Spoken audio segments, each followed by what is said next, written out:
Turkuaz önümde ve tek hedefim o aslında şu an yani. Derken bir hata yaptı.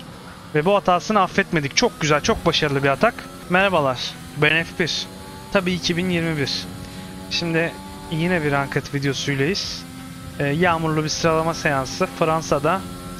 Ardından yarışa dahil olacağız. Yarışa en arkadan dahil olacağız. Çünkü yine her zamanki gibi sıralama seansını kaçırmış bulunuyorum. Olsun. En arkadan da gelsek elimizden geleni yaparız. En azından geçebildiğimiz kadar pilotu geride bırakmaya çalışacağız. Şimdi bir yandan dedim ya, ranked videolarının sonuna geliyoruz artık. Daha önceki videolarda da söylemiştim. Evet, çünkü hafta sonumuz bitmeye başladı normal olarak. Çıkarabildiğimiz kadar video çıkardık, yapabildiğimiz kadar yaptık. Bir hafta sonunda yapılabilecek her şeyi yaptık neredeyse. Rehber videoları çektik, ranked çektik, biraz story mode çektik, başka şeyler çektik. Yani Grand Prix yaptık. Bence çok keyifliydi açıkçası. Time trial'lar yaptık, hızlı gittik, yavaş gittik. Bol bol tadını çıkardık yani F1'in. Şimdi ne yapıyor ya? Ha. Şimdi bir yandan sonuna gelince şunu da söylemek istiyorum. Günün sonunda neye vardık? Ranked'da A safety rankingimiz var. Şu an %50'nin üstünde. Yani S'e doğru yaklaşıyoruz iyice. Aynı zamanda Silver son kademesindeyiz artık. Yavaş yavaş Gold'a da yaklaşıyoruz bir yandan. Bakalım. Bu yarışta artık bir atak yapacağız. Yapabildiğimiz kadarıyla. Ve Silver'ı Gold, A'yı S yapmak için elimizden geleni yapacağız efendim. Şimdi kaza yapmamak en önemlisi. Safety ranking'i arttırmak için. A olan ratingimizi S'e doğru çıkarmak için. Aynı zamanda bir sürü araç geçmem lazım ki Silver'da Gold'a doğru hareket etmeye devam etsin aynı şekilde. O yüzden elimizden gelenin en iyisini yapmak için çabalayacağız son yarışlarımızda. En azından hani gün sonunda şey diyebileyim. Ya ben S yaptım safety ranking'imi. İşte Gold'a çıktım. Demek ki o kadar zor bir oyun değil. Bir hafta sonunda bunları yapabiliyorsunuz diyebilelim yani. Şimdi yarışa başlayalım bir an önce. Bakalım en arkada mıyız? Arkamıza bakamıyoruz. Çok güzel. Ama önümüz bayağı kalabalık. Onu görebiliyorum. Bir yandan esniyorsam özür dilerim. 2 gündür uyku uyumadan video çekiyorum deli gibi. Sadece bir araba var arkamızda. Güzel. Yani bir yandan mantıksız şeyler de konuşabilirim. Çünkü düşünme organlarım da çok yerinde değil yani. Bu sebepten ötürü. Öyle şeyler olursa kusura bakmayın şimdiden.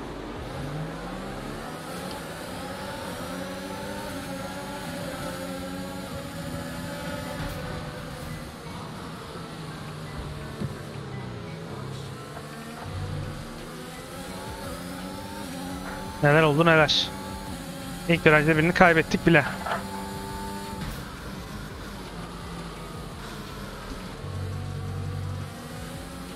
Şu turkuazı geçmek istiyorum her şeyden önce.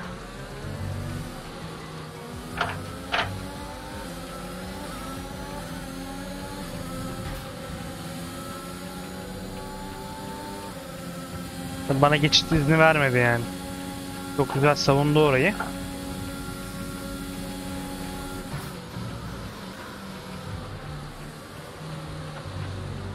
Bayağı bir olaylar dönüyor orada.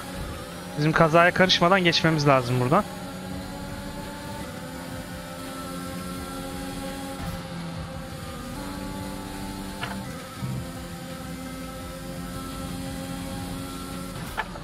Ama tamam, kanadıma bir şey olmadı. Önemli olan o.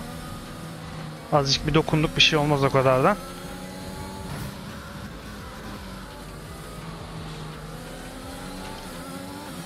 Kanadım kırıldı sandım. Ona çok korktum aslında en başta yani.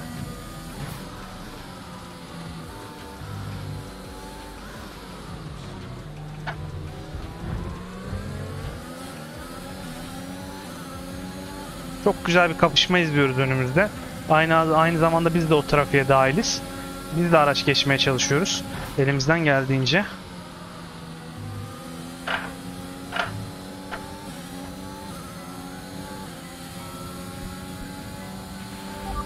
Good job, nice overtake. birisi elenmiş galiba. Onun overtake sesi geldi bir anda. Overtake için kutladı beni ama aslında DNF oldu herif. Haberimiz yok.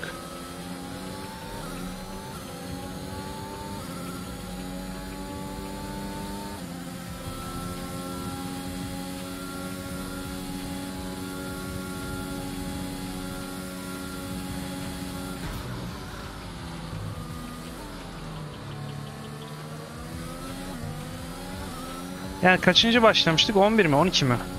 Şu an 6.'yız. Bayağı başarılı bir skor. Tabii şu turkuazı geçmek istiyorum hala. Turkuaz önümde ve tek hedefim o aslında şu an yani. Derken bir hata yaptı. Ve bu hatasını affetmedik. Çok güzel, çok başarılı bir atak. O hala zorluyor. Ve bana vurdu. Hala vuruyor. Neden vurduğunu anlayabilmiş değilim ama. Yani ben onun o kadar arkasında gittim, ona hiç vurmadım. Demek ki biraz başarısız. Muhtemelen o spin atan arkadaşı da biraz o turkuaz arkadaşımız itmiş olabilir. Bir anda overtake sesi gelmişti ya. Bilmiyorum, o anı çok izleyemedim. Belki izlersiniz. Ben de tekrarından bakacağım şöyle bir nasıl olmuş o pozisyon diye.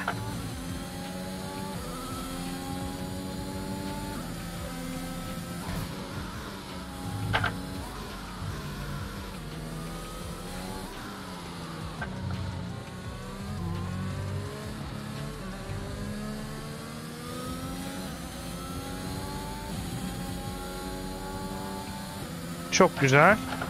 Gayet başarılı gidiyorum. Turkuaz artık 2 saniyede ceza yedi. Bana saldırmak için mi geliyor anlamış değilim. Belki de çok süratli bir şekilde bana vurmaya geliyordur. Güzel bir atak yaptı açıkçası. Beklemiyordum böyle bir şey yapacağını. Okay, focus. We need to stay on form.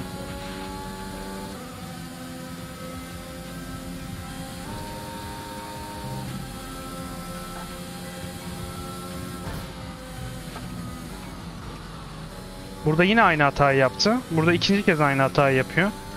Artık o hataya düşmemesi lazım.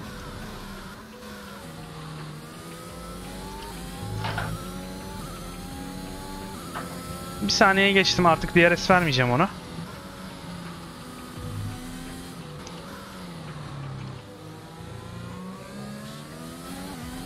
Pitte birisi var. Ha, bizim mavi girmiş pite. Sıkıntı yok.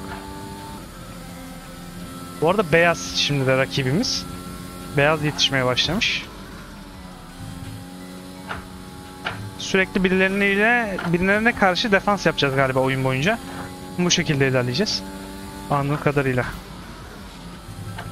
Yine aynı yerde aldık bu arada. Bir daha aynı yerde alırsak 2 saniye ceza yeriz. Onu da hiç istemiyoruz.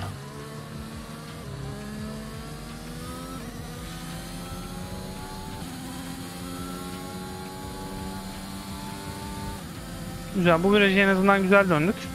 Ve biraz araya açtık. Tabii o ERS kullandığı için biraz yaklaşıyor bize. ERS'miz bizim bitti neredeyse. O yüzden kullanamıyoruz.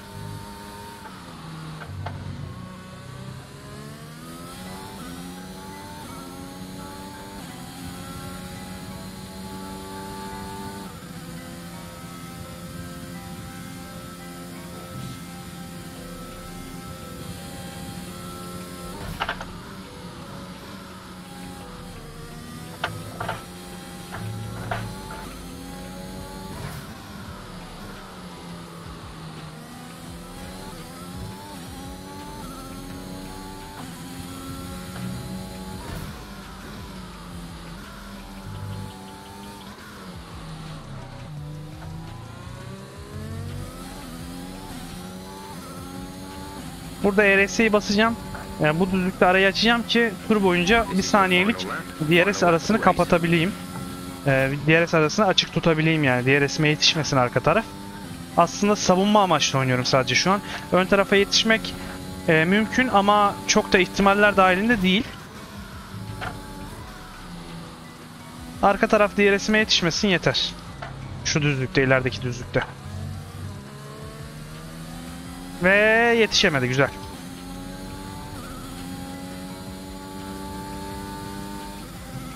Bir warning daha yedik. Bir sonrakinde ceza kesin gelir. O yüzden dikkat etmem lazım. Oyun bitti zaten. ceza almamak gerekiyor.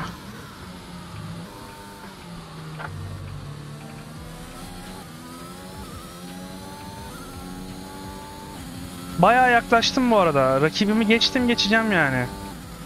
By the way. Eğer onu da geçebilirsek çok güzel olur aslında.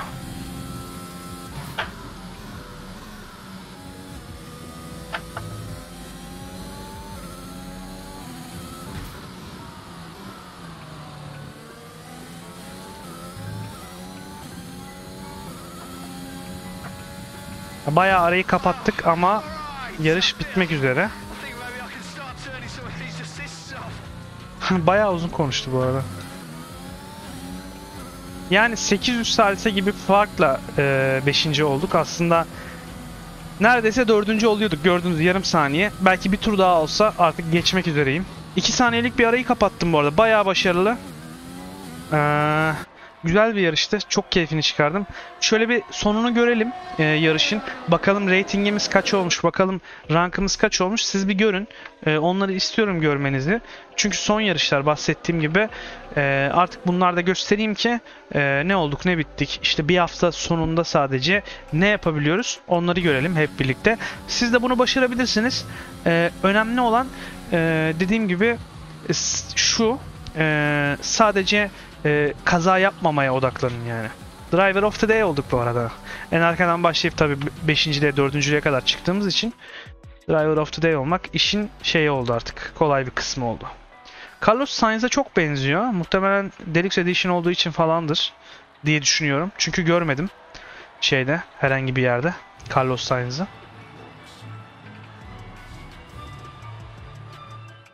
Geçebiliriz bu ekranı da. Hızlıca ratinglerimizi görelim. Ardından videomuza son verelim. Şimdi A'dayız. %52'lerdeyiz ve Silver'ın ortalarındayız. Tekrar görüşmek üzere. Yine diğer videolarda görüşürüz. Şimdilik kendine iyi bak. Hoşça kal. Bay bay.